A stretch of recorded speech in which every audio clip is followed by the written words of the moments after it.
Hello बच्चों, welcome to our channel physics Patna से। आज के इस वीडियो में हम डिस्कस करने वाले हैं लास्ट ईयर क्लास 10th का जो आईसीएसई क्लास 10th का फिजिक्स का पेपर आया था 2024 में, उसका क्वेश्चन हम डिस्कस करने वाले हैं।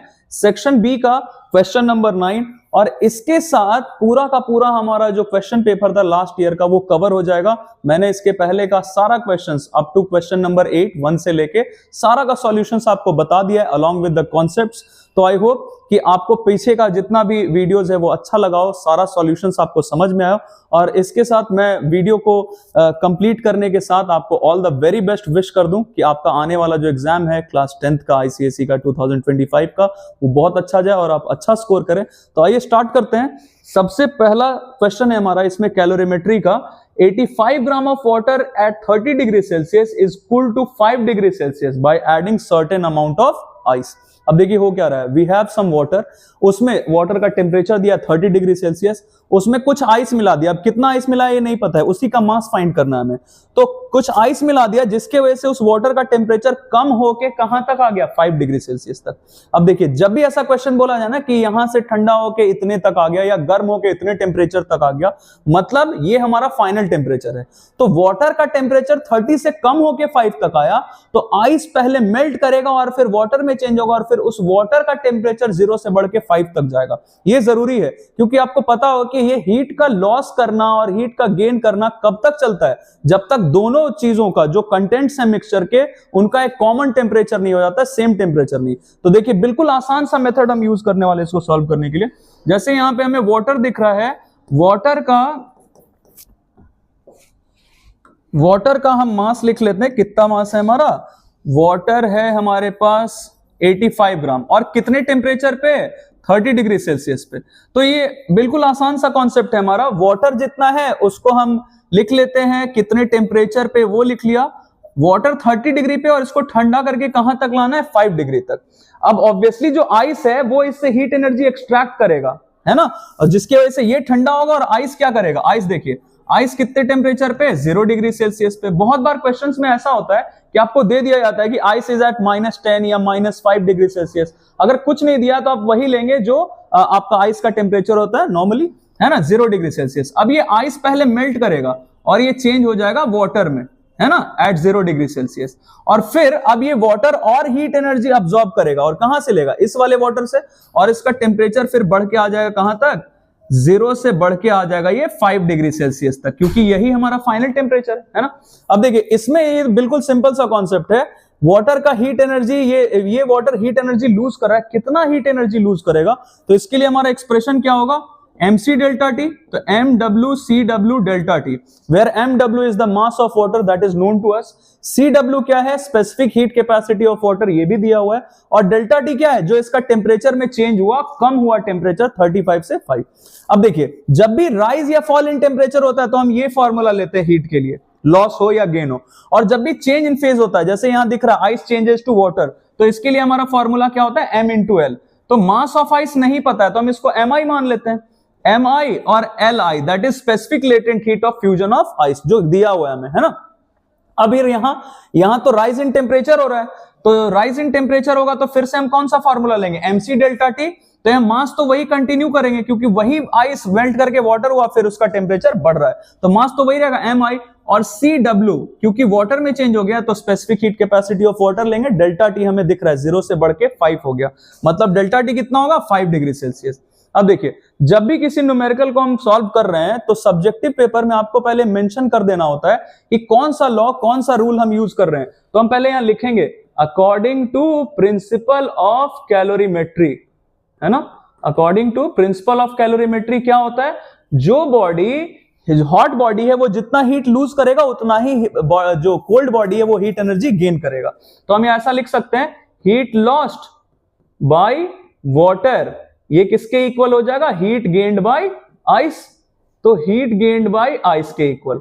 अब देखिए हीट लॉस्ट बाय वाटर कितना होगा, mw cw डेल्टा टी। तो mw का वैल्यू हमें दिख रहा है तो हम लिख लेते हैं यहाँ पे 85 ग्राम इंटू cw दिया हुआ है 4.2, तो 4.2 जूल पर ग्राम पर डिग्री सेल्सियस। अब देखिए यहां आपको ध्यान रखना होगा क्योंकि जितना हीट एनर्जी, ये हमारे यहाँ पे जो ग्राम दिख रहा है और यहां भी ग्राम है, तब तो कन्वर्जन का जरूरत नहीं है, क्योंकि दोनों का हमारा जो सिस्टम ऑफ यूनिट्स होना चाहिए ना, ये सेम होना चाहिए। बहुत बार ऐसा होता है कि यहाँ पे 85 ग्राम दिया है, मास दिया है ग्राम में, और स्पेसिफिक हीट कैपेसिटी यहां दे देता 4200 जूल पर केजी पर डिग्री सेल्सियस, तो हम इस ग्राम को फिर केजी में कन्वर्ट करना पड़ता, नहीं तो सब गलत हो जाएगा फिर, है ना।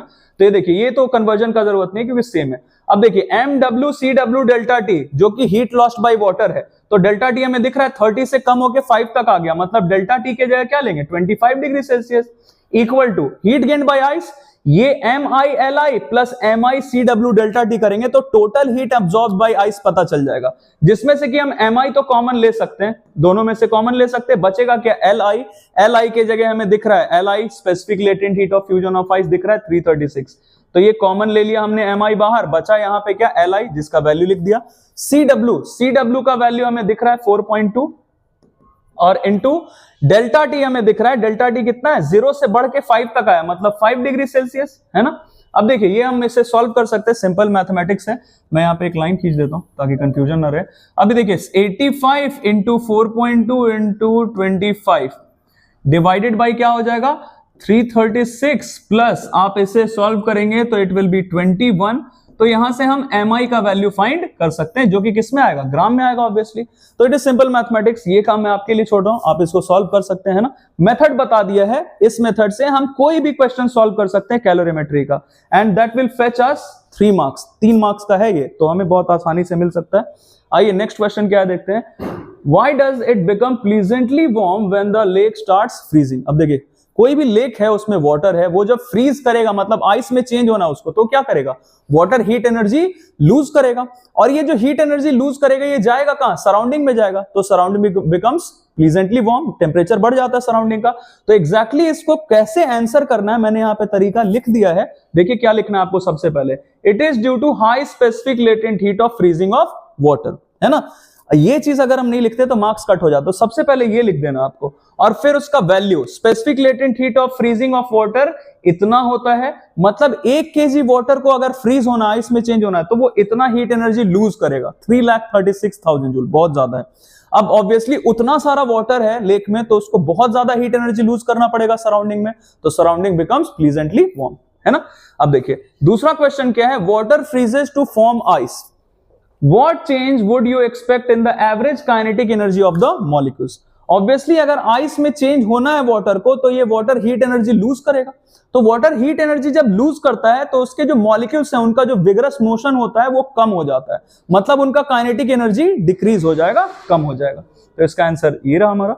आगे बढ़ते हैं, which will contain more heat energy, 1 gram of ice at 0 degree Celsius और 1 gram of water at 0 degree Celsius।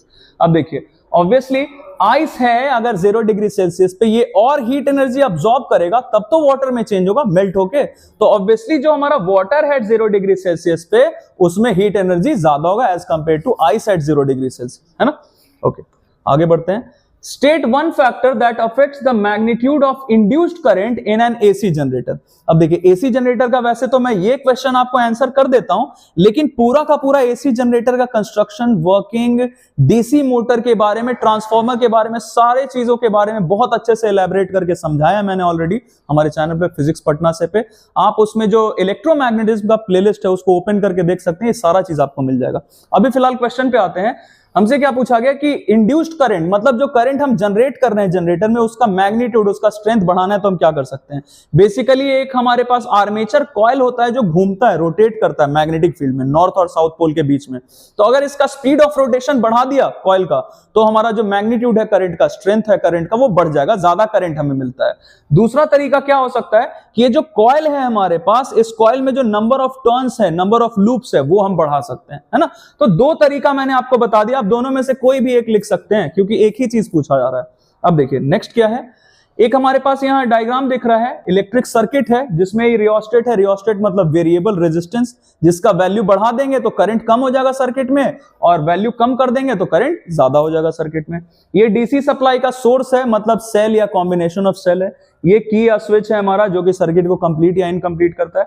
अब देखिए हो क्या रहा है, ये जैसे ये वायर है हमारा जिसका नाम XY दे रखा है यहाँ पे, तो ये जो वायर XY है ये हमारे कार्डबोर्ड के प्लेन के परपेंडिकुलर, जैसे ये हमारा कार्डबोर्ड, तो कार्डबोर्ड के प्लेन के परपेंडिकुलर हमने प्लेस किया हुआ है किसको, इस वायर को XY को, और इससे करंट का फ्लो करवाएंगे। तो बोला क्या गया कि जब तक इस सर्किट में करंट का फ्लो नहीं करवा रहे थे तो ये जो हमारा कंपास निडल है, ये कंपास निडल इस डायरेक्शन में लाई कर रहा था। यहां पे एक पॉइंट है हमारे पास P, यहां दिया हुआ है, इस पॉइंट P पे जब हमने कंपास निडल को रखा, जब इससे करंट का फ्लो नहीं हो रहा था वायर से, सर्किट से, तो ये ऐसे लाई कर रहा था ज्योग्राफिक नॉर्थ डायरेक्शन में। क्यों? क्योंकि ये अर्थ के मैग्नेटिक फील्ड के इन्फ्लुएंस में है। मैग्नेटिक कंपास निडल जिस डायरेक्शन में रहता है वही हमारा मैग्नेटिक फील्ड का डायरेक्शन होता है ना। तो अभी फिलहाल ये अर्थ के मैग्नेटिक फील्ड के डायरेक्शन में, क्योंकि सिर्फ वही है मैग्नेटिक फील्ड। अब बोला गया कि जब इस करंट में इस सर्किट को कंप्लीट कर दिया गया और इससे करंट फ्लो करने लगा, तब ये कंपास निडल ये इस डायरेक्शन में लाई कर रहा है, मतलब वेस्ट डायरेक्शन में लाई कर रहा है। तो मैं यहां पे कुछ ऐसे बना देता हूं। अब हमारा कंपास निडल जो पॉइंट P पे रखा होता है वो इस डायरेक्शन में लाई कर रहा है। क्यों? इसका मतलब क्या होगा कि इस डायरेक्शन में ही हमारा मैग्नेटिक फील्ड है, मतलब जो हमारा रिजल्टेंट मैग्नेटिक फील्ड है वो किस डायरेक्शन में, इस डायरेक्शन में, मतलब वेस्ट, इस वाले डायरेक्शन में, वेस्ट डायरेक्शन में। अब देखिए जब हम इस कंपास निडल को P पे रख रहे हैं, ऐसा हुआ, अगर यहां पे कोई पॉइंट Q रहता, यहां रखते तो ये कंपास निडल हमारा कुछ ऐसे लाई करता, फिर यहां पे रखते तो कुछ ऐसे लाई करता। मतलब देखिए ये किस डायरेक्शन में हो रहा है, हमारा मैग्नेटिक फील्ड का डायरेक्शन किधर है, क्लॉकवाइज। कंपास निडल हमें किसका डायरेक्शन बताता है, मैग्नेटिक फील्ड का डायरेक्शन बताता, तो ये हमारा मैग्नेटिक फील्ड जो है ये क्लॉकवाइज डायरेक्शन में हो जाएगा। तो मैं ये सब हटा के आपके लिए डायरेक्टली यहां पे बना देता हूं। ये मैग्नेटिक फील्ड जो होगा हमारा कुछ ऐसा होगा, क्लॉकवाइज डायरेक्शन में होगा मैग्नेटिक फील्ड। अब आइए क्वेश्चन पे आ जाते हैं, हमसे क्या पूछा जा रहा है कि name the rule that is used to predict the direction of deflection of the magnetic compass. जिस डायरेक्शन में मैग्नेटिक कंपास निडल है वही मैग्नेटिक फील्ड का डायरेक्शन है। मतलब हमसे पूछा जा रहा है कि मैग्नेटिक फील्ड का डायरेक्शन पता करने के लिए हमने कौन सा रूल यूज किया है, तो we have used Maxwell's right hand thumb rule, है ना। अब exactly Maxwell's right hand thumb rule क्या है, अगेन द सेम थिंग, उसी प्लेलिस्ट में आपको इलेक्ट्रोमैग्नेटिज्म में ये सारा चीज सीखने को मिल जाएगा। आगे बढ़ते हैं। दूसरा चीज पूछा गया है कि direction of current in the conductor क्या है, एक्स से वाई या वाई से एक्स। तो देखिए हम क्या करेंगे, राइट हैंड थंब रूल में हम क्या करते हैं, छोटा सा हिंट लेते हैं। ये कंडक्टर है, इसको हमें राइट हैंड में पकड़ना है सच दैट ये थंब किस डायरेक्शन में लाई करे, करंट के डायरेक्शन में।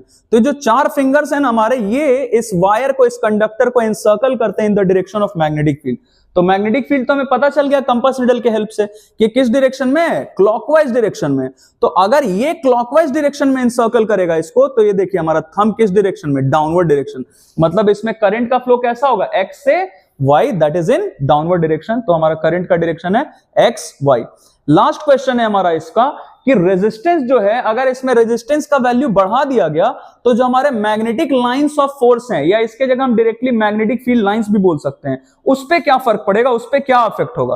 तो देखिए होता क्या, अगर हम रेजिस्टेंस का वैल्यू बढ़ा देते हैं तो ऑब्वियसली करंट कम फ्लो करने लगेगा, और करंट के वजह से ही तो मैग्नेटिक फील्ड प्रोड्यूस हुआ है इस कंडक्टर के अगल बगल, वायर के अगल बगल। तो अगर करंट कम तो मैग्नेटिक फील्ड का स्ट्रेंथ कम हो जाएगा, वीक हो जाएगा, और जिसके वजह से हमारा मैग्नेटिक फील्ड लाइंस का जो डेंसिटी है वो कम हो जाएगा, मतलब दूर दूर हो जाएंगे, है ना। तो ये हमारा आंसर हो गया इसका, along with the explanation. I hope मैंने जो आपको बताया इस वीडियो में ये आपको अच्छा लगा, समझ में आया, और आपका आगे आने वाला जो एग्जाम है उसमें ये आपके लिए बेनिफिशियल हो। अगर ऐसा है तो please do like our video and subscribe our channel and let others also know, ताकि बाकी लोगों को भी फायदा हो और उनका एग्जाम अच्छा जाए आपके हेल्प से। Thank you very much and keep watching.